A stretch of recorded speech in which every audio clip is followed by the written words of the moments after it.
آج جو ہے عرض کروں گا کہ مورد نیاز علوم، کل عرض کیا کہ اسلام نے ہمیں حکم دیا، اہل بیت نے ہمیں سکھایا کہ معاشرے میں ضروری علوم، مورد نیاز علوم کو حاصل کریں۔ آپ لوگ معاشرے میں جن علوم کی ضرورت ہے وہ حاصل کرنے کی کوشش کریں، دل بخواہی نہ جائیں۔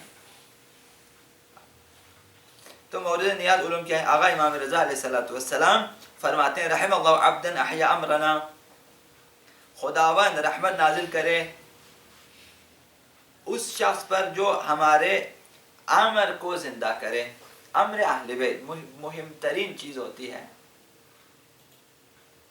مکتب تشیع میں، اور ہماری تمام ذمہ داریوں، تمام کام، تمام امور جو آپ انجام دیں گے دینی حوالے سے، وہ احیاء امر ائمہ کے لیے ہونا چاہیے، اہداف ائمہ کو زندہ کرنے کے لیے ہونا چاہیے، مقاصد و اہداف ائمہ کیا چاہتے تھے وہ کامل ہو جائے، یعنی کار ائمہ کو مکمل کرنے کے لیے ہونا چاہیے ہر کام۔ لہذا اس میں ان کے اقوال ہیں تو ان کی سیرت ہیں تو ان کی تاریخ ہے، تو اسی سلسلے میں عزاداریاں ہوتی، اسی سلسلے میں باقی اجتماعی سارے کام ہیں، کیونکہ سب امر اہل بیت ہیں۔ یعنی وہ امور جو ولایت اہل بیت کے سر پر جو ہیں زیر سایہ قرار پاتی ہیں، ان امت کے تمام امور جو اہل بیت چاہتے تھے کہ جس طرح سے چلائیں، اہل بیت چاہتے تھے کہ امت کو اس طرح سے تعلیم، جس طرح تربیت دیں، ہم اسی سلسلے میں کام کرنا چاہیے ہمیں۔ تو رحم اللہ عبدا احیا امرنا فقلت له كيف يحيي امركم، چونکہ احیاء امر ائمہ ضروری علوم میں سے ہے کہ لوگوں کو اہل بیت کی سیرت، سنت اور اہداف کا اور اخلاق کا پتہ ہونا چاہیے، کیونکہ اس کے بغیر نہ ہم دین میں رہیں گے، نہ ہم دین کے ساتھ چل سکیں گے، نہ ہم کامیاب ہو سکیں گے۔ تو ضروری چیز ہے۔ فرمایا فقلت له كيف يحيي امركم، ہم آپ کے امر کو، آپ کی ولایت، آپ کے مقاصد، آپ کے اہداف کو کس طرح سے ہم زندہ کریں؟ قال يتعلم علومنا، ہمارے علوم کو سیکھیں، ہمارے علوم کو سیکھیں۔ مجھے نہیں معلوم کہ جو ہے ترجمہ کرنے والوں نے لکھا کہ ہمارے اقوال کو سیکھو، صرف اقوال سیکھنا، علوم اہل بیت کو سیکھنا چاہیے، جبکہ حدیث کے اندر لکھا علوم، ہمارے علوم کو سیکھیں، نہ علوم کو اقوال نہیں کہتے، اقوال اور ہیں۔ ہمارے علوم کو سیکھیں، علوم جو علم اہل بیت سے مربوط ہیں، امامت کے سلسلے میں، ولایت کے سلسلے میں، اور معاشرہ سازی کے میں، اخلاق میں، بہت ساری چیزوں میں جو علوم جن کے بارے میں اہل بیت نے ہمیں درس دیا۔ وَيُعَلِّمُ النَّاسَ، اور ہمارے علوم کو سیکھیں پھر دوسروں کو سکھا دیں۔ تو کیا ہوگا پھر؟ علوم اہل بیت کو سیکھا، علم فقہ، علم اصول، علم رجال، علم حدیث، علم دراء وغیرہ وغیرہ جو علوم اہل بیت، جو اہل بیت مکتب تشیع کے لیے ضروری ہے، سیکھ۔ تو فرمایا کیا ہوگا؟ کہا فَإِنَّ النَّاسَ قَدْ لَوْ عَلِمُوا، جب لوگوں کو پتہ چلے گا، محاسن کلامنا، ہمارے جو ہے کلام کی خوبیوں کا پتہ چل جائے گا، ہمارے کلام میں کیا کیا خوبیاں ہیں، ہمارے اقوال میں، ہماری باتوں میں، ہمارے خطبوں میں، ہماری دعاؤں میں، کہ جو علم ہے، جو عرفان ہے، جو معارف ہیں، اس کا پتہ چل جائے گا۔ لَاتَّبَعُونَا، تو لوگ خود بخود ہماری پیروی کریں گے۔ تمہارا کام ہے ہمارے علوم کو سیکھیں اور دوسروں کو سکھا دیں۔ یہ ایک علم کہ جس کی ضرورت ہے معاشرے میں، معاشرے کو اسلامی جو ہے معاشرے کے طور پر پروان چڑھانے کے لیے علوم اہل بیت کا سیکھنا ضروری ہے۔ آقا امام حسن عسکری علیہ السلام نے فرمایا الا فمن کان من شیعتنا عالما بعلومنا، کوئی ہمارا شیعہ جو ہمارے علوم کو سیکھیں، اہل بیت سے جو کچھ مروی ہیں، جو کچھ باتیں جو ہیں سیرت، حدیث وغیرہ، ان کو سیکھا، وَهَذَا جَاهِلٌ بِشَرِيعَتِنَا، اور ایک وہ ہیں جو ہماری شریعت سے، ہمارے احکام سے، ہماری تعلیمات سے غافل ہیں، نادان ہیں، نہیں جانتا۔ وہ ایک نے سیکھ لیا، ایک نہیں جانتا۔ وَأَرْشَدَهُ وَعَلَّمَهُ شَرِيعَتَنَا، یہ شخص جو جانتا ہے وہ اسے، جو نہیں جانتا اسے ہماری شریعت اور جو ہے ہمارا علم، ہماری باتیں پہنچا دیا اور سکھا دیا اسے، کان معنا فی الرفیق الاعلی، یہ شخص ہمارے ساتھ ہوگا جنت کے اعلیٰ درجات میں قیامت کے دن۔ بہت ممکن ہے کہ آپ جو کام کریں گے اہل بیت کی خدمت کے لیے، علوم اہل بیت کو سیکھنے کے لیے، سکھانے کے لیے، قیامت کے دن آپ کو اہل بیت اپنے ساتھ لے جائیں گے، جہاں وہ جا رہے ہیں آپ کو بھی ساتھ لے کے جا رہے ہیں، یعنی ان کے ساتھ ہوں گے، رفیق اعلیٰ ان کے ساتھ۔ تو یہ دینی علوم کی تعلیم، یہ پہلا ضروری علم جو ہر شخص کی ضرورت ہے، معاشرے کی بھی ضرورت ہے، تاکہ معاشرہ اسلامی، دینی اور شیعی معاشرہ ہو۔ دوسرا علم جس کی ضرورت ہے کسی کے، وہ علم الاصول، اصول دین، عقائد، اعتقادات، اس کا علم، تاکہ لوگ اپنے عقیدے کو صحیح کر لیں اور پھر اسی عقیدے کے مطابق آگے اپنی زندگی گزاریں، تاکہ اپنا مورد نظر نتیجے تک پہنچے۔ تو پیغمبر خدا صلی اللہ علیہ وآلہ وسلم نے ارشاد فرمایا کہ افتحوا علی صبیانکم اول کلمۃ بلا الہ الا اللہ، اپنے بچوں کی زبان پر سب سے پہلے کلمہ لا الہ الا اللہ کو جاری کرو۔ عقائد کا علم ضروری ہے، عقائد کا علم، یہی کہ جب بچہ پیدا ہو جائے کیا حکم ہے کہ دائیں کان میں اذان، بائیں کان میں اقامت کی، یعنی ادھر سے بھی عقائد، ادھر سے بھی عقائد کو ڈال دیں۔ اللہ اکبر، خدا کی عظمت و بزرگی، پھر اشہد ان لا الہ الا، خدا کی توحید کی آواز، اور پیغمبر کی اشہد ان محمد رسول اللہ صلی اللہ علیہ وسلم، پیغمبر کی رسالت کی جو ہے اس کو تلقین، پھر علی ولی اللہ، ولایت اہل بیت، پھر اس کے بعد نماز کی حی علی الصلاۃ، حی علی الفلاح، کامیابی، خیر العمل کی کامیاب جو ہے اس کی طرف دعوت، یہ پہلے، یعنی عقائد کا علم پہلے سے۔ تو پیغمبر صلی اللہ علیہ وسلم نے فرمایا کہ اپنے بچوں کی زبان میں سب سے پہلے اس کو جاری کر دو، لا الہ الا اللہ، عقائد کا علم، یعنی ان کی زبان سے آپ جو ہے اس کلمے کے ذریعے توحید کی گواہی دلوائیں ان سے، یہ علوم ضروری ہے، علوم اتحاد آپ سب کے لیے ضروری ہے کہ اپنے اپنے عقیدوں کو درست کریں، اس طرح درست کریں کہ کوئی آپ کو چیلنج نہ کر سکے، کم از کم آپ اپنے عقیدے کا دفاع کر سکیں کہ میرا عقیدہ یہ اور یہ صحیح ہے، اس بنا پر صحیح ہے، اس وجہ صحیح ہے، اس وجہ صحیح ہے، کم از کم اتنا ہونا چاہیے، یہ ضروری ہے۔ تیسرا علم جو ضروری ہے اسلامی معاشرے میں، وہ قرآن کی تعلیم ہے، آموزش قرآن۔ امام باقر علیہ السلام نے فرمایا کان امیر المؤمنین علی بن ابی طالب علیہ السلام لیأمر ولدہ بقراءۃ المصحف، آقا امیر المؤمنین اپنے بچوں کو حکم دیتے کہ قرآن پڑھا کریں، قرآن کی تلاوت کیا کریں۔ پیغمبر صاحب نے فرمایا حق الولد علی والدہ، بچے کا حق ہے باپ کی گردن پہ، یعنی باپ کے اوپر بچے کا یہ حق ہے، اذا کان ذکرا ان یستفرح امہ ویستحسن اسمہ، اگر بیٹا ہو، مذکر ہو تو اس کی ماں کو خوشنود کر دے اور اس کا نام اچھا رکھے، بیٹا پیدا ہو جائے تو ماں کو خوش رکھے اور بیٹے کا نام اچھا رکھے،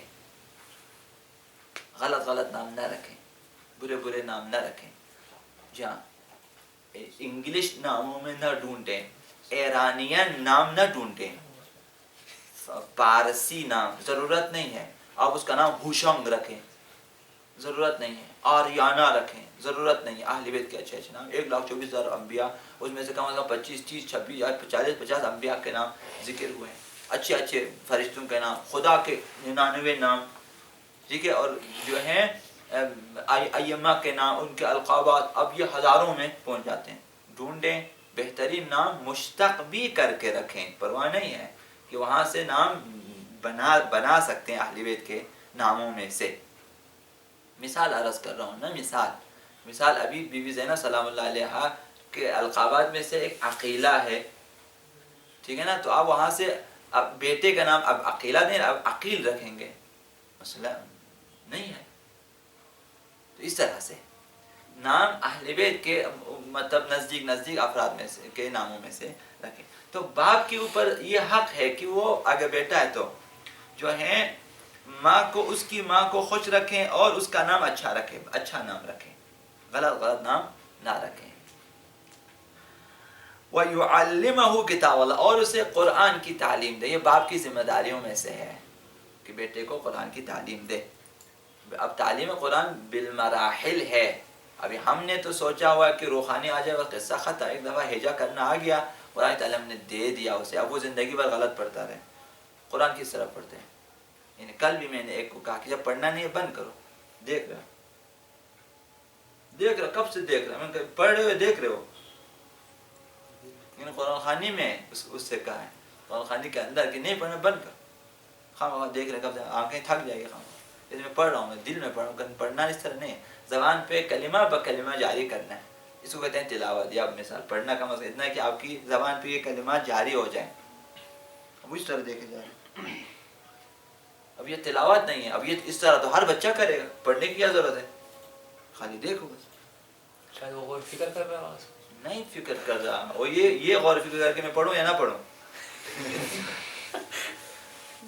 اس کو قرآن خانے میں بلایا، یعنی اکثر یہ ایسے ہیں، خواہ خواہ اس طرح یہ نہ آپ نے پڑھنا ہے ٹھیک پڑھے، نہیں پڑھنا ان سے کہے میں نہیں پڑھنا ہے، ان میں نہیں پڑھ سکتا ہوں، میں اپنی ذات کی حد تک بتاتا ہوں، میں اکثر بتا دیتا ہوں میں نہیں پڑھ سکوں گا، میں دیر سے آ جاتا ہوں، قرآن نہیں پڑھ سکوں گا، پھر وہ مجھے اتنا بتائے کہ چلو آپ کھانے پہ آ جائیں، ان کا ٹھیک کھانے پہ آ جاؤں، ہم اپنی ذمہ داری پہلے جو تیز پڑھا کافی ہے، ابھی اس کے بعد فل اسپیڈ میں نہیں پڑھوں گا۔ تو قرآن جو ہے ہم سمجھتے ہیں کہ یہی روحانی، اگر آج ہم نے قرآن کی تعلیم دے دی نا، روحانی پہلا جو ہے قدم ہے کہ اس کو قرآن پڑھنا آ جاتا ہے۔ دوسرا یہ ہے کہ اب اس کی جو ہے تجوید و ترتیل اس کو سیکھنی چاہیے، کس طرح تلاوت کرنی ہے، اب اس کے بعد ترجمہ ہے، اس کے بعد مفاہیم قرآن ہے، اور اس کے بعد تفاسیر ہے، اور اس کے بعد آگے اور بھی مراحل ہیں قرآن کے۔ تو ہم پہلے دوسرے تک بھی نہیں، اسی پہلے میں قرآن قاعدے ختم کیا، قرآن ختم کیا۔ تو لہٰذا جو ہے پیغمبر صلی اللہ علیہ وسلم نے فرمایا کہ باپ کے اوپر حق ہے کہ بیٹے کا اچھا نام رکھے اور قرآن سکھائیں اسے، وَيُطَهِّرَهُ وَيُعَلِّمَهُ السِّبَاحَةَ، اور بچے کو بیٹے کو صاف ستھرا رکھے، گندے ماحول میں نہ رکھیں۔ صفائی کی اہمیت ہوتی ہے، بچے کو پاکیزہ رکھیں، نجاستوں میں نہ رکھیں، اور صفائی بھی رکھیں، بہترین پاکیزگی ہے نا تو صفائی بھی ہو۔ وَيُعَلِّمَهُ السِّبَاحَةَ، اور جو ہے ضرورت کے علوم سکھا دیں اسے۔ وَإِذَا كَانَتْ أُنْثَىٰ، اگر وہ بیٹی ہے، أَن يَسْتَفْرِحَ أُمَّهَا، تو جو ہے بیٹی کا باپ پر حق یہ ہے کہ اس کی ماں کو خوش رکھیں اور اس کا نام اچھا سے رکھیں، وَيُعَلِّمَهَا سورۃ النور، اور بیٹی کو کم از کم سورہ نور کی تلاوت سکھا دیں، یعنی پہلے بیٹیوں کو سورہ نور پڑھانا چاہیے۔ خلاصہ اس طرح سے یہ آپ کی خدمت عرض کروں کہ یہ تیسرا علوم جو ضروری ہے ہمارے ہم سب کو، علوم اہل بیت کم از کم احکام کی حد تک، اور عقائد کم از کم اپنے عقائد کی حد تک، اور سب کو قرآن پڑھنا۔ ابھی بھی جنہوں نے قرآن نہیں پڑھے وہ سیکھیں، روزانہ قرآن پڑھیں اور سیکھیں، آن لائن سیکھیں، مسئلہ نہیں ہے، ضرورت نہیں ہے کسی اور کے پاس جائیں۔ بولا ابھی ہم اس عمر میں کیسے جائیں، پرواہ نہیں ہے، بڑے بڑے اصحاب تھے، انہوں نے آخری عمر میں ایمان لائے اور آخری عمر میں قرآن سیکھا ہے، ہم کیسے نہیں سیکھ سکتے؟ واقعاً کسی قسم کی شرمندگی نہیں ہے۔ ان اللہ لا یستحیی ان یضرب مثلا ما بعوضۃ فما فوقها، خداوند فرماتے خدا کو کوئی اس بات میں شرم نہیں کہ اس کو مچھر کی مثال دے، کوئی خدا کے اوپر ہنسے، خدا کو کوئی مثال نہیں ملا، مچھر کی مثال دی آپ نے قرآن میں،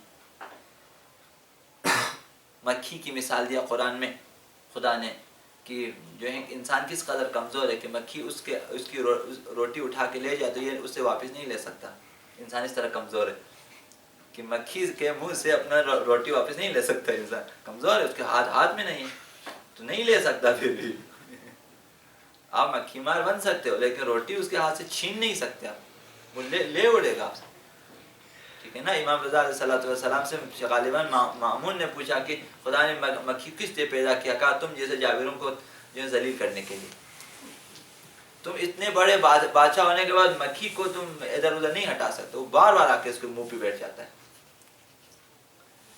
مکھی نے تنگ کیا اور یہ جو ہے نمرود یا شداد ہے، اس کا کیا بنا، اس کے مکھی نے سزا دی اسے، مچھر نے مکھی نے اس کے ناک میں کیا، اب وہ رو رہا ہے، اپنا سر دیوار مارے، نکالو کوئی مجھے، دیکھو تم اگر بڑا بادشاہ نکالو.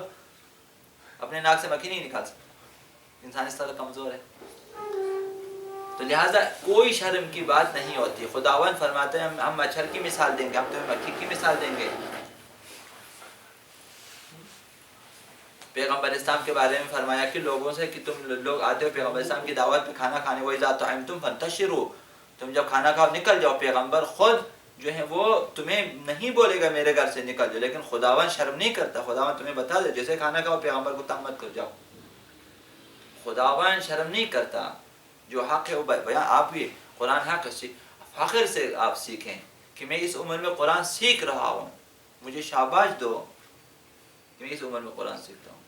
کوئی حرج نہیں اس سے کہ بغیر قرآن کے جائیں اس طرف ویزا کر کے قرآن کے ساتھ جائیں. یہ ایک بھی عرض کروں گا. چوتھا علم علم حدیث ہے، جو ضروری علوم ہے لوگوں کے لیے، معاشرے کے لیے. ایک حدیث حضرت آقا امام باقر علیہ السلام نے فرمایا تنازعوا فی طلب العلم، علم سیکھنے میں ایک دوسرے سے آگے بڑھو. والذی نفسی بیدی لحدیث واحد فی حلال وحرام تأخذ عن صادق خیر من الدنیا. ایک حدیث بھی کل پڑھی تھی، یہاں تک کرا لیں. خدا کا جو شخص حلال و حرام کے بارے ایک حدیث بیان کرتا ہے، اس کے لیے دنیا سونا چاندی سے بھر جائے اس سے بہتر ہے. یعنی آپ ایک حدیث سیکھیں جو ہیں حلال و حرام کے بارے میں، سونے چاندی سے جو دنیا بھر جائے سونے چاندی سے اور آپ کو دے، اس سے بہتر ہے. وذلك ان اللہ عز وجل یقول ما اتاکم الرسول فخذوا ما نهاکم عنه فانتهوا. یہ وہی ہے جس کے بارے میں جو ہے خداوند تعالی نے فرمایا کہ جو رسول دے اس سے لو، جس سے رسول منع کر اس سے رک جاؤ. یعنی حلال و حرام، رسول حلال کا حکم دیتا ہے کہ لو، جو حرام سے منع کرتا ہے کہ مت. یعنی رسول کے اطاعت یہ ہے کہ حلال و حرام کو سیکھیں. تو یہاں تک ہے، آگے انشاءاللہ باقی علوم کے بارے میں بھی بات ہو جائے گی.